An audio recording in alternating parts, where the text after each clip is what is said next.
तो दोस्तों सब्सक्राइब करें भानु स्वास्थ्य केंद्र यूट्यूब चैनल को और साथ में दबाएं इस घंटी वाले आइकन को शरीर के सभी असाध्य रोगों का घरेलू संसाधनों के द्वारा सफल इलाज पाने के लिए।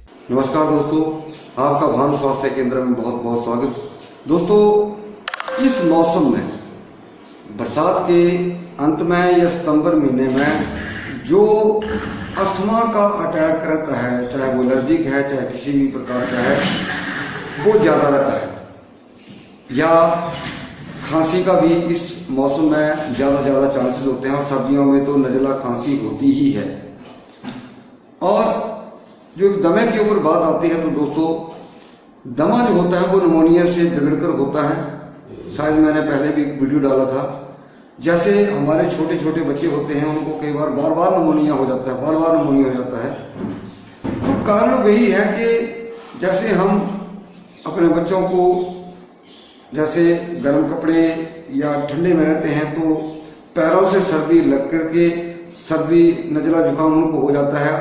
और जब वो रूप बिगड़ जाता है तो वो निमोनिया का रूप ले लेता है और आने वाले समय में वो दमे का रूप भी ले लेती है वो चीज़। और दोस्तों, जो कफ, हमारे जो फेफड़े हैं उनके अंदर 4 करोड़ छिद्र हैं। 4 करोड़ उनके अंदर छिद्र हैं।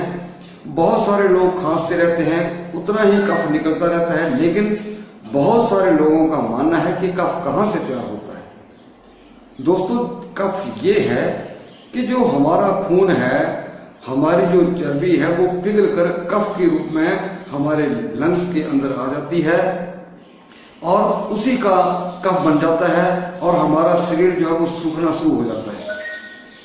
अब बताता हूँ खांसी या दमे के कितने प्रकार हैं या क्या कारण है इसके। नंबर 1 कारण है इसका वात पित्त, दूसरा कारण है कफ, तीसरा कारण है चोट लगना, जैसे छाती के ऊपर किसी को चोट लग जाती है, चाहे किसी भी पत्थर से, लाठी से, कैसे भी।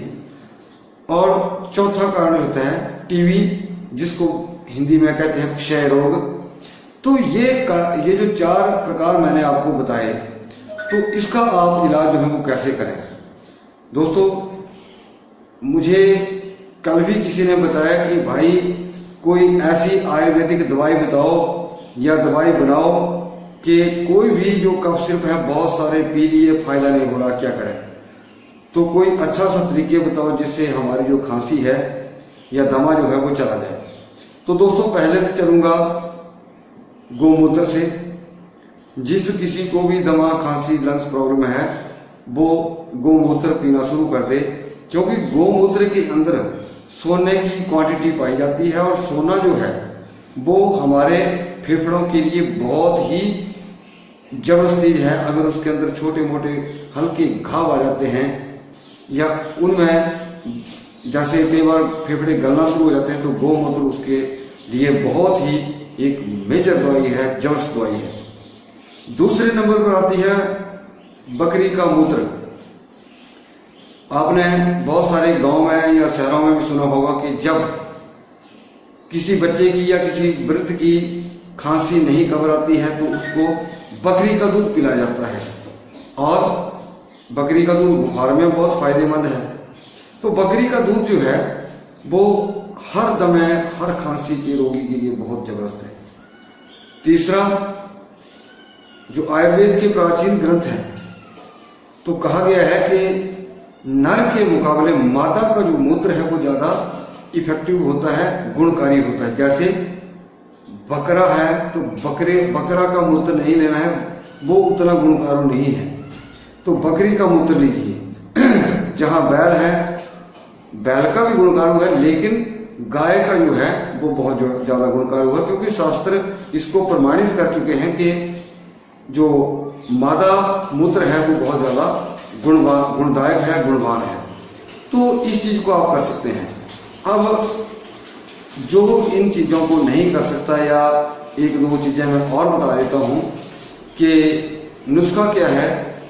लौंग 1 तोला, जायफल 1 तोला, पीपल 1 तोला, 3 तोले सौंठ, दोबारा बता देता हूँ, लौंग 1 तोला, जायफल 1 तोला, पीपल 1 तोला, 3 तोले सौंठ, इनको आप बारीक पीस लीजिए। और जितना ये मान लीजिए 6 तोले आइटम हुई तो 6 या 10 तोले आपने मिश्री डालनी है पीस करके बीच में, यानी कि सारा मिक्सअप अच्छा हो जाए।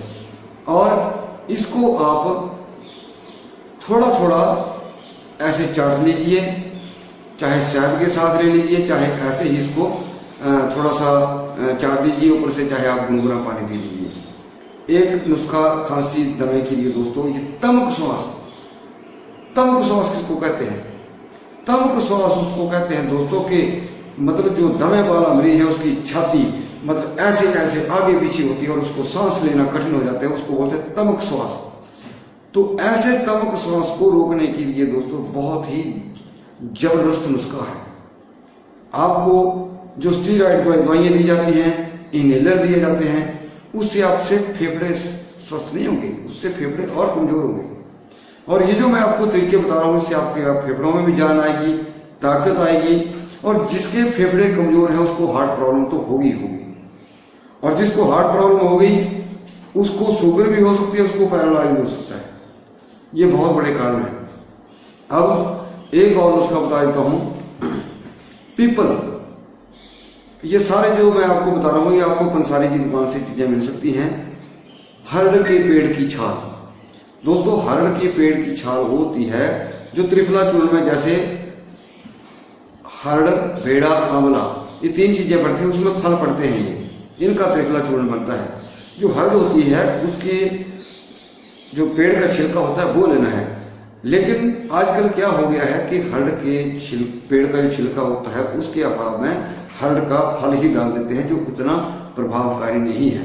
जहाँ जड़ का इस्तेमाल है या छिलके का इस्तेमाल है या फल का इस्तेमाल है या पत्ती का इस्तेमाल है, उसी चीज को लेना चाहिए ताकि वो ज्यादा असरकारक हो, ज्यादा गुणकारक हो। अब आगे आ जाता है पुष्कर मूल या पोखर मूल भी इसको बोलते हैं। ये भी आपने इसको पीस लेना है, पीपल लेना है, कचूर लेना है। ये सारी चीजें जो है आपको पंसारी की दुकान से मिल जाएंगी। इनको आपने बराबर मात्रा में लेकर के और इसको ब्रिक पाउडर कर लेना है। और फिर आप क्या करेंगे, थोड़ी सी गुड़ की चाशनी बनाएंगे, जितनी आपका मटेरियल होगा, जितना आपका पाउडर होगा, सभी को इन चीजों को आपने बारीक पीस के पाउडर करके फिर इसमें गुड़ की चाशनी बना करके इसकी आपने 3-3 रत्ती, अगर ना पता लगे 3 रत्ती कितनी होती है तो सुनार जो है उनके पास रत्ती का माप होता है, बट्टा होता है। 3-3 रत्ती की गोली बना के देख लीजिए, इतनी 3 रत्ती बनती है। तो 3-3 रत्ती की आप गोली जो है उसको दिन में 3-4 बार यूज कर सकते हैं दोस्तों। ये खांसी और दमे के लिए बहुत लाजवाब नुस्खे हैं।